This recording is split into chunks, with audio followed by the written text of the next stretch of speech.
फिर जब मैं उसके सामने जाके प्रश्न करने लगी तो उसने मुझे अपने तर्कों के जाल में उलझाया और बड़ी आसानी से सिद्ध कर दिया कि वो तो परोपकार कर रहा था। मैं तो देखती ही रह गई और शब्द तो ऐसे झड़ते हैं मुंह से जैसे कि फूल। रुक जा सावित्री, पहले तू ये निर्णय ले ले कि तू मेरे लल्ला का गुणगान करने आई है कि उसकी निंदा करने। निंदा करने ही आई हूँ जीजी। जानकी सत्य कह रही थी, आपका कान्हा माखन चोर ही है और बलराम के साथ भागा था। बलराम क्यों?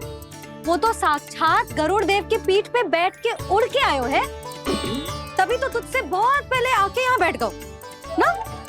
आ देख ले, आ जा। देखो कैसे बैठ के सब पहरा दे रहे हैं कि कोई पंछी अनाज ना चुगले, और तुम दोनों व्यर्थ में इन सब पर दोष लगा रही हो। कान्हा के निकट जाने का प्रयास भी मत ही करना। पहले मेरे लल्ला पर आरोप लगाती हो, फिर उससे मिलना भी चाहती हो।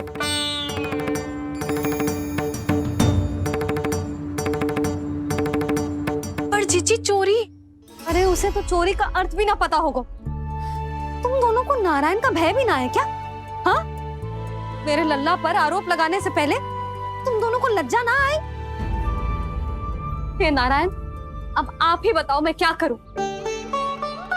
लग तो है किसी की घोर दृष्टि लगी है कि बार बार मेरे लल्ला पर आरोप लगते हैं। किसी की क्या, तुम दोनों की दृष्टि लगी है। या तो तुम दोनों मनगढ़ंत कथाओं को सत्य बताना छोड़ दो, या फिर कृपा करके मेरे घर आना बंद कर दो।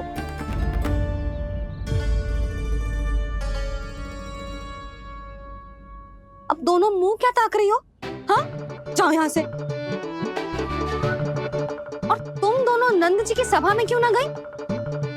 हाँ,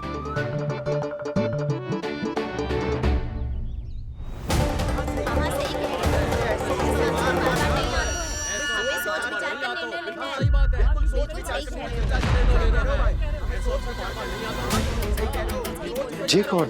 पहले तो कभी ना देखो इसे।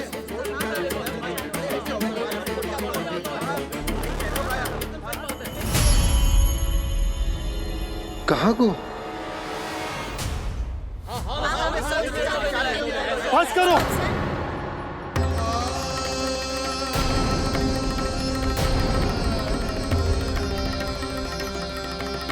मेरी आंखों के सामने मैं गोकुल में इस तरह फूट पड़ते ना देख सकता। राजा हूं मैं, परंतु आज तक मैंने कोई भी निर्णय आप सब पर ना थोपो और ना ही आज थोपूंगा। मुझे पता है आप सबके पास कल सूर्यास्त तक को समय, इसीलिए मेरी विनती है कि आप घर जाकर रात्रि को इस बात पर पुनः विचार अवश्य कीजिएगा। सोचिएगा कि कोई भी व्यापारी अविश्वसनीय रूप से सस्ता क्रय विक्रय क्यों करेगा जब तक कि उसका कोई छुपा हुआ लाभ ना हो।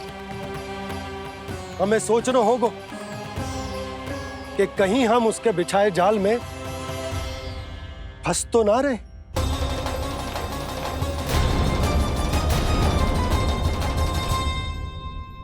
बच गए भैया, जैसे तैसे ही सही, पर समय से पहले पहुंच ही गए हो। सावित्री मौसी कनेक सी बात को इतना बड़ा चढ़ा के बोल रही थी जितना उज्जवल भी ना बोलतो।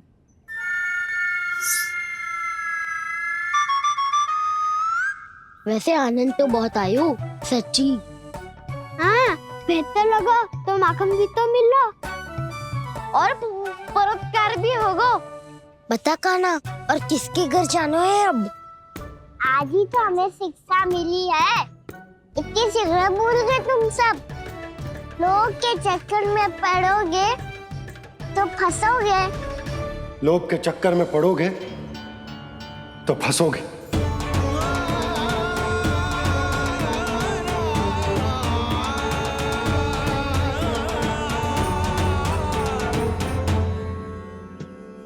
चोर, चोर कह रही है मेरे निर्दोष से बालक को। अब तो इन दोनों ने अति ही कर दी है।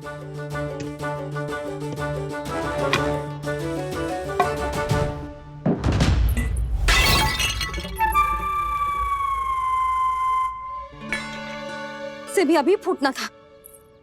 वैसे ही मैं इतनी चिंतित हूँ। कैसे समझाऊं इन गांव वालों को?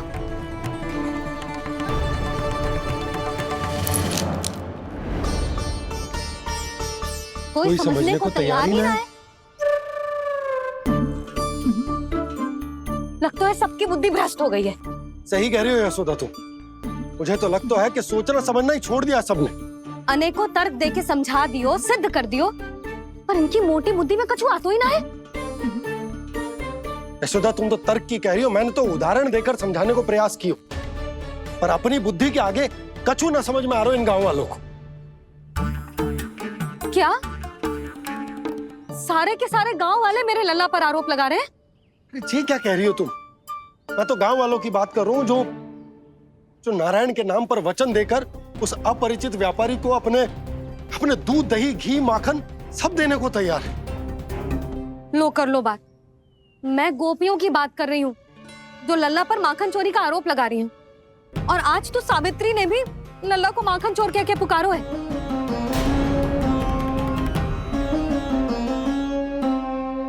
सावधान यशोदा, कहीं बड़ा होकर माखन चोर ना बन जाइए।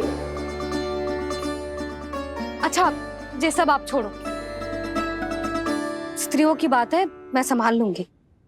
आप ये बताओ, सभा में क्या हुआ?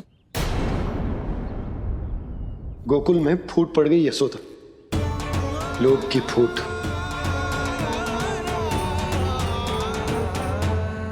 अरे रुको रुको रुको, व्यापारी जी रुकिए रुकिए। नंदराज ने प्रयास तो बहुत किया था व्यापारी जी, पर कुछ व्यक्तियों को छोड़ करके किसी के कान पे जूं तक नहीं रेंगी। इसका अर्थ फूट पड़ चुकी है लोभ की वजह से। बहुत ही शुभ समाचार लाए हो गुप्तचर। अब शीघ्र ही दिखेगा लोभ का चमत्कार।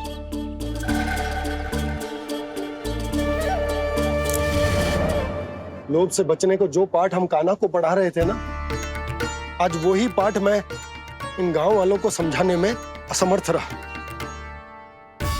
आप चिंता मत करो जी, धीरे धीरे सब ठीक हो जाएगा। तब तक बहुत देर हो जाएगी यशोदा। ये गोकुलवासी मेरे अपने, उन्हें अपनी आंखों के सामने मैं भूल करते ना देख सकता।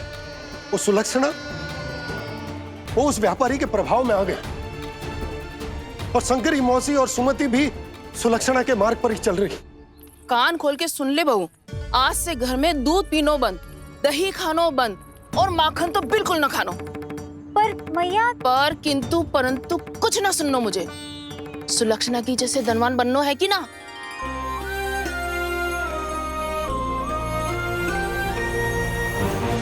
तो फिर जैसा मैं कहती हूँ वैसा कर, तभी तो अधिक से अधिक दूध, दही, माखन बेचकर अधिक से अधिक धन अर्जित कर पाएंगे हम।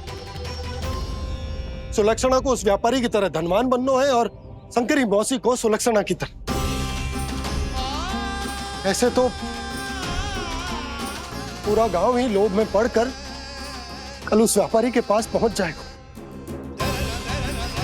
अब तो फिर स्त्रियों को मुझे अपने ढंग से समझाना पड़ेगा। अब गोकुल वासियों को चाहे कोई भी कितना भी समझा ले, बुझा ले, ज्ञान बांटे, उन्हें केवल एक ही भाषा समझ में आएगी, लोभ की भाषा। लगता है आपके पास बहुत उत्तम योजना है व्यापारी जी। सब झटक लूंगा।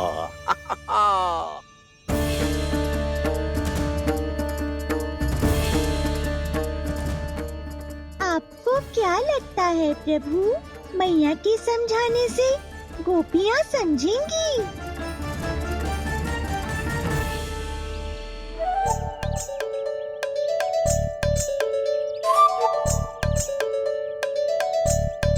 कान्हा, और कितनी प्रतीक्षा करवाएगो? अब बता भी दे, माखन चुराने किसके घर जाना है? इतना आसान ना है निर्णय करना, समय लगता है, सोच विचार करना पड़ता है। पर ये निर्णय किया कैसे जाए पता है मुझे। लगता है ये निर्णय करना पड़े वो कि बचना कैसे है।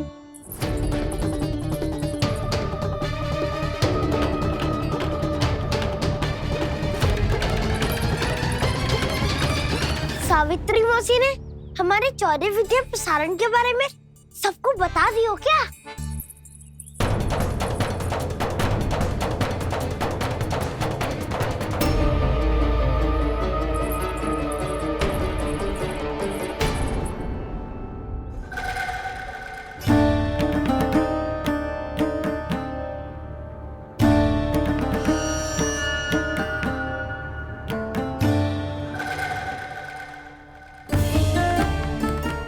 शीघ्र आओ, छोटी माँ बुला रही है।